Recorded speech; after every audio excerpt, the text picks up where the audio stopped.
দেখা দেখে থাকো। নেমে যাই আগে, একটু নেমে যাই, দাঁড়া। আরে পিছিয়ে আয়, পিছিয়ে আয়। কি খবর? এই তো তোমরা এখানে।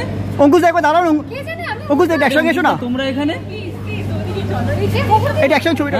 কে খবর দিল? সেটাই তো, আমরা তো এসেছি, তোমাদেরকে কি খবর দিল? তোমরা আমাদের দেখতে আসছো? একসাথে। আচ্ছা, তো এদিক তাকাও। কমেছে না গরমটা? এটা না পরে পড়ে যাবে।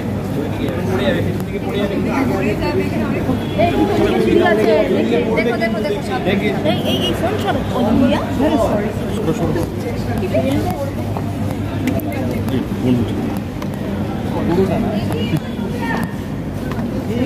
সোমলা পড়ে যাও না। আরে কথা তুলিকা দিয়ে অনির্বাণদা চলে এসে। ওটা দেখ না। হ্যাঁ দেখে নাও পঙ্কজা, তুলিকা দি আর অনির্বাণদা।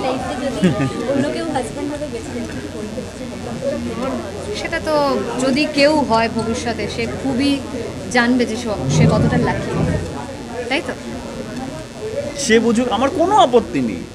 সে বুঝুক সে কত লাকি। সামনে কিন্তু ছবি রিলিজ আছে, ছবি একসাথে আছে, সাবধানে। এইভাবে ভয় দেখিয়ে দেখিয়ে রেখে দিয়েছে এত বছর। পাশে দাঁড়িয়ে এরকম কথা বলার দুঃসাহস হলো তোমার? একটা হয়ে যায়, প্রথম 3-4 বছর দুঃসাহস হয়নি, 5-6-7 বছর 8 বছর পর না অনেকে ছিল বলে তখন মনে হয় না বললে আর হবে না, তখন পুরুষ মানুষরা বলে, তখন বলে ওঠে। এটা পারিবারিক কলহের ছবি কি জানি, বুঝতে পারছি না। তুমি তো উত্তরও দিয়ে যাচ্ছ, বলো। এই অফ স্ক্রিনে আমরা এখানে যেটা দেখতে পাচ্ছি সেটাও কি শুটিং এর অফ স্ক্রিনে চলতো? না, ওটা একদমই চলতো না। ওটা বুঝতেই পারছো আমার অফ স্ক্রিনে কি অবস্থা হয়েছে, যেখানে অনির্বাণদা আছে, সাহেব আছে, অঙ্কুশ আছে। না, বাট অনেস্টলি আমি এটাই বলতে চাই যে আজকে আমরা এটা লন্ডনে গিয়ে শুটিং করা actually it's not a matter of joke. Per day cost আমাদের যেখানে কলকাতায় শুটিং করি তার থেকে প্রায় 3-4 গুণ বেশি থাকে, এবং সেই জায়গায় দাঁড়িয়ে এরকম একটা ছবি যার মেকিং আমরা অলওয়েজ কম্প্রোমাইজ করতে চাই না কেউই। আমরা সব কিছু 15, 16, 17 ডেজ হাতে সময় থাকে, তার মাঝখানে অনেক প্রবলেম আসতেই পারে। এত ঠান্ডা, কনকনে ঠান্ডা, এই হয়তো এমন কিছু আমরা প্ল্যান করেছি সেটা হয়তো এক্সিকিউট করা গেল না, প্ল্যান বি ভাবতে হচ্ছে। তো সেইখানে খুনসুটি মজা চলে ঠিকই, কিন্তু অতটাও নয়, সবাই আমাদের ফোকাস থাকতে হয় কাজে।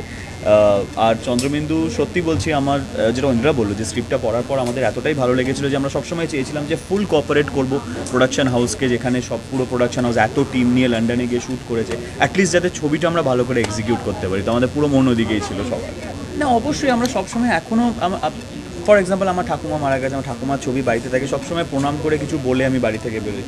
ও সারাক্ষণ দেখি ওর বাবার ছবিতে কিছু না কিছু কথা বলে, ওর বাবাকে কিছু বলে বেরোয়, কোনো ভালো কাজে বেরোলে বা কিছু। বা ধরো কেউ কোনো অন্যায় কাজ করতে গিয়ে 10 বার ভাবে, খালি মনে হয় যে না ওপর থেকে কারো যদি বাবা মা না থাকে, বাবা মা দেখছে, বা কারো যদি খুব কাছের মানুষ থাকে সে মানতো, সে না থাকে বলে সে দেখছে। তো এটা না অদ্ভুত একটা সাবকনশিয়াস মাইন্ডে আমরা সবাই বিলিভ করি যে যারা আমাদের ছেড়ে চলে গেছে তারা কোথাও না কোথাও থেকে দেখছে। এবার যদি সেটা রিয়েল হয়ে যায় তো কী হবে? সত্যি যদি আমরা সেটা হয়, এটা সায়েন্টিফিক্যালি যদি সেটা প্রুভ হয় যে হ্যাঁ ইট ইজ ট্রু, সত্যি মৃত্যুর পর একটা জীবন থাকে, সেখান থেকে আমাদের সবাই দেখছে, ফিল করছে, তাহলে কি হবে? That is all about Chandrabindu. তোমাকেও সে একটা কথা, একটা প্রশ্ন বলবো, তোমার কিরকম ফিলিংস? না, আমার ফিলিংসটা একটু অন্যরকম, কারণ যেহেতু আমার বাবার ব্যাপারটা ভীষণভাবে আমাকে নিয়ে জড়িয়ে আর কি। আমি ছোটোবেলা থেকে যা করেছি, যা শিখেছি, আজকে 5 স্টারে খাওয়া বলো, আজকে কোনো মাল্টিপ্লেক্সে ফিল্ম দেখা বলো, সমস্ত কিন্তু প্রথম হাত ধরে আমার বাবার সাথেই আমার করা। তো এইটা আমার কাছে খুব বড় একটা জিনিস। আমিও শুটিং করতে করতে একটা জিনিস রিয়েলাইজ করতাম যে যদি সত্যি যখন তুলিকাদি শান্তিদা বসে আছেন, যখন সাহেব আমাদের পাশে বসে আছে বুঝছে যে প্রপার, তখন না সত্যি বসে বসে আমি সাহেবকে অনেকবার বলেছি যে আচ্ছা তুমি বলো না একটু যে সত্যি এরকম হয় না যে আমাদের পাশ থেকে দেখছে বা কিছু। তখন সাহেবও বলতো যে জানি তোর মন খারাপ করে, বাট হ্যাঁ রে বাবু, এটা অ্যাকচুয়ালি তুই ফিল করবি যখন কোনো মনে হবে যে বিপদ বা কিছু, তখন তুই দেখবি যে কোথাও না কোথাও বিপদ থেকে বেরিয়ে যাচ্ছি। সেটা অ্যাবসলিউটলি আমাদের নিজেদের মানুষদের জন্যই হয়। এবং আমি অঙ্কুশকেও সবসময় দেখি যে ও ভীষণ ওর ঠাম্মার ক্লোজ। তো যখনই কোনো ভালো কাজে যায় বা কিছু, ও আর কিছু ভুলে গাড়ির চাবিটাও এরকম হয়তো অনেকবার ভুলে গেছে, আবার ওপরে ওকে উঠতে হয়েছে, কিন্তু ঠাম্মার ছবি নিয়ে যেমন যেতে আমি আগেও বলেছি, হয়তো অনেকেই জানেন, সেটা হচ্ছে আমার অঙ্কুশ হাজরা মোশন পিকচার্সের যে লোগোটা অয়ের মাঝখানে যে একটা প্রতিচ্ছবি আছে একজন মহিলার, একজন, ওটা আমার ঠাকুমা। সো আমার ওইটাও আমার ঠাকুমাকে ইয়ে করে করা আর কি। সব মিলিয়ে দর্শকদের কি বলবে? সব এটাই বলবো যে বাংলাতে আমার মনে হয় ভূতের ছবি এমনি কম হয়, সেখানে দাঁড়িয়ে এইরকম ধরনের একটা ইউনিক কনসেপ্টের ওপর, হার্ড হিটিং কনসেপ্টের ওপর, রিলেটেবল কনসেপ্টের ওপর, ইমোশনাল হরর ফিল্ম যেখানে ফ্যামিলি আছে, ইমোশনস আছে, সব কিছু আছে, সেই জায়গায় আমার মনে হয় চন্দ্রবিন্দুর মতো কনসেপ্ট বাংলায় আগে কোনো দিন হয়নি।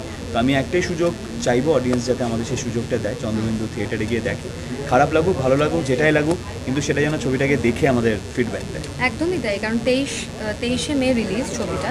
আমরা যেমন জানি কিছু কিছু হিন্দি ছবি, সাউথের ছবি আমরা জানি খুব একটা ভালো লাগবে না, কিন্তু তাও আমরা পয়সা খরচা করে হলে যাই, গিয়ে তারপরে বিচার করি।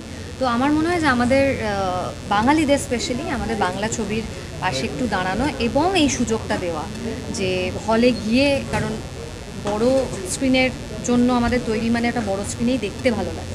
তো সেটা দেখুক এবং আমরা ফিডব্যাক, ভালো মন্দ, পজিটিভ নেগেটিভ দুটো ফিডব্যাক নিতেই আমরা রাজি আছি। প্রথম কাজ আজকে মুভিজের সাথে ভূতের আছে, কিন্তু কোথাও একটা ইমোশনাল লুকিয়ে আছে। থ্যাংক ইউ অনির্বাণা, thank you so much. Tulika দিয়েছে রূপঙ্কর দাস, বাবা আমাদের হিট মেশিন, বাবা আমাদের ব্লকবাস্টার মেশিন।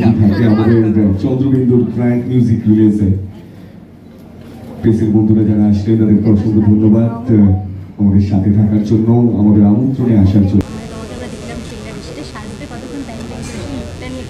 হ্যাঁ, লুকটা খুব ইন্টারেস্টিং, আমরা ওটাই ভাবছিলাম। ইনফ্যাক্ট আমরা ছবিটার আগেও বসে ডিসকাস করছিলাম যে এদেরকে কীরকম দেখতে হবে, মানে কোথাও কি একটা অন্যরকম দেখতে হয়ে যাবে, বা কি নর্মালি থাকবে, ওরা খালি এই স্পিরিট ওয়ার্ল্ডে চলে গেছে, তাদেরকে আর দেখা যাচ্ছে না, এরকম হবে। তো তারপর ভাবলাম যে কোথাও একটা যেটা হয় যে যখনই ওই স্পিরিটটা বডি ছেড়ে দেয়, আমার মনে হয় বডি যেমন ফ্যাকাশে হয়ে যায়, স্পিরিটটা থেকে অনেকটা এনার্জি বেরিয়ে যায়। সেই এনার্জিটাকে আমরা চেষ্টা করি যে লুকটাকে ওইভাবেই রাখার, যে একটু ড্রেনড আউট, একটু এনার্জিটা বেরিয়ে গেছে। হ্যাঁ, ওই জৌলুসটা, জেল্লাটা আর নেই তাদের চেহারার মধ্যে। তো সেটাই আমরা রাখার চেষ্টা করেছি এবং মেকআপ করে সেটা আমরা করতাম। মানে অন্যান্য যারা ওখানে অ্যাকচুয়ালি শুটিংয়ের মাঝখানে যারা নিজেদের রিলেটিভসদের গ্রেভে ফুল টুল দিতে আসছে, তারা কয়েক করে চমকে দুবার দেখেছে, কী রে বাবা ওটা, ও আচ্ছা শুটিং হচ্ছে, এরকম হয়েছে। But apart from that it's good fun. এবং আবারও ঐন্দ্রিলাদের স্বামীর চরিত্রে তোমার এক্সপিরিয়েন্সটা নিয়ে বলো। কেমিস্ট্রি তো খুব একটা দেখা যাবে না, কারণ যেটা আমরা ট্রেলারেই দেখতে পাচ্ছি যে বিয়ের কয়েকদিনের মধ্যেই স্বামী মারা যাচ্ছে। কেমিস্ট্রিটা খুব ওয়ান সাইডেড অ্যাকচুয়ালি, ওর তরফ থেকেও আমার তরফ থেকেও। ওর একটা যেটা হয় যে চলে যাওয়ার পর ওর মনের কথাগুলো হাজব্যান্ডকে বলতে শুরু করে, আর এই ছেলেটাও অনেক না বলা কথা এবার ওকে বলতে চায় কিন্তু আর বলতে পারে না। ওর ঐন্দ্রিলার কথাগুলো ছেলেটা শুনছে, কিন্তু ছেলেটার কথা ঐন্দ্রিলার শুনতে পাচ্ছে না। তো সেই আক্ষেপের একটা জায়গা তৈরি হয় তখন। এবং যেরকম ঐন্দ্রিলা বললো যে ননস্টপ হাজব্যান্ড হয়ে যাচ্ছে, আমি ননস্টপ হাজব্যান্ড। তো ননস্টপ হাজব্যান্ড আমি ঐন্দ্রিলা শ্বেতকালী, এইটা পরপর ছবিতে। তো সামওয়্যার আমার মনে হয় যে ওই কেমিস্ট্রিটা খুব না ওয়ান সাইডেড তৈরি হয়েছে। মানে আমার তরফ থেকে একরকমভাবে গেছে, ওর তরফ থেকে একরকমভাবে গেছে, কারণ আমরা একে অপরের কথা শুনে, ও আমার কথা শুনতে পাচ্ছে না। তো সেইটা একটা খুব মজার জায়গা তৈরি হয়েছে। ইনফ্যাক্ট সবথেকে ভালো মনে হয়েছে আমার, যেটা বলা খুব দরকার, ও আমার কথা শুনতে পাচ্ছে না, কিন্তু শান্তিদা এবং তুলিকাদি এরা দুজন তো আমাকে দেখতে পাচ্ছে। এইবার ভূতেদের মধ্যে ঝামেলা লেগে যায়, যে কী ব্যাপার, আপনার ছেলেকে সামলান। হ্যাঁ, সবে মারা গেছে, আমার বউ হয়। হ্যাঁ, আমার বউয়ের সঙ্গে দাঁড়িয়ে গল্প করছে ঘন্টার পর ঘন্টা, আর কী হচ্ছে? বলে কিসের বউ ভাই, তুমি তো মারা গেছো, তুমি তো আর নেই, তুমি তো সিনে নেই, তুমি এত জেলাস হচ্ছ কেন? যখন ছিলে তখন কী করছিলে? তো ভূতেদের মধ্যে ঝগড়া লেগে যায়, এটা একটা খুব মজার পার্ট।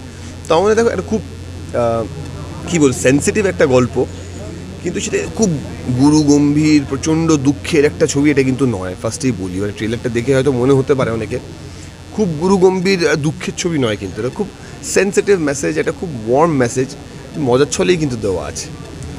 তো সেইটা is I think the USP of the film. নিজের লাইফ আপডেট দেখতে বিশ্বাস আমি এনার্জিতে বিশ্বাস করি, আমি বিশ্বাস করি যে আমাদের শরীরে যে এনার্জিটা রয়েছে সেটা তো বিলীন হয়ে যেতে পারে না, কোনো একটা অন্য ফর্ম নিয়ে নেয় বা অন্য ইয়েতে এনার্জিটা এই ইউনিভার্সে থেকে যায়।